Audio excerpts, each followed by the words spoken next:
الفرق ما بين كود بيز ناجح وكارثة قرار واحد غلط في البداية. خليني أقول لك قاعدة بسيطة: كتابة الكود مش إنك تخليه يشتغل، الأهم إنك تخليه واضح بسيط وسهل يتفهم، أو بمعنى أصح تطبق مبدأ كيس keep it simple stupid.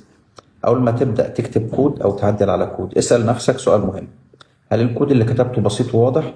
لو الإجابة لأ، غالبا أنت داخل في أوفر انجينيرنج أو تعقيد من غير أي داعي. طيب لو الكود بسيط، ننتقل للسؤال اللي بعده: هل نفس المنطق متكرر أكتر من مرة؟ لو فأنت مش بتطبق مبدأ دراي أو don't repeat yourself، لأن التكرار دايما بيخلق مشاكل مستقبلية، ومع كل تعديل هتلف تعدل نفس الشيء في كذا مكان.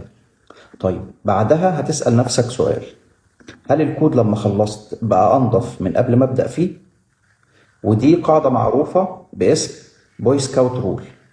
فدايما سيب الكود أنظف شوية من ما كان عليه. بالمبدأ ده انت بتحسن الكود كل ما تشتغل عليه بدون ما تبذل أي مجهود كبير، فهي running process. وهنا أخيرا بيجي السؤال الخطير: هل الكود شغال ولا مش شغال؟ يعني بعد ما عملت اللي أنا عملته ده كله، الكود بتاعي شغال ولا أنا عملت شوية تغييرات والدنيا مبقتش شغالة؟ فبالتالي اتأكد إن الكود بتاعك ما اتكسرش، او شيب ذا كود، خليه مستقر وخليه شغال. لو كل مره بنكسر ونعدل من غير سبب واضح، الموضوع بينتهي بايه؟ بينتهي بباجز كتير، ريجريشنز، وكود بيتراكم عليه مس مع الوقت. طيب الخلاصه: مش كل ريفاكتور بطوله، ومش كل تعقيد ذكاء. البساطه هي اعلى مستوى من مستويات الاحتراف. شكرا لكم.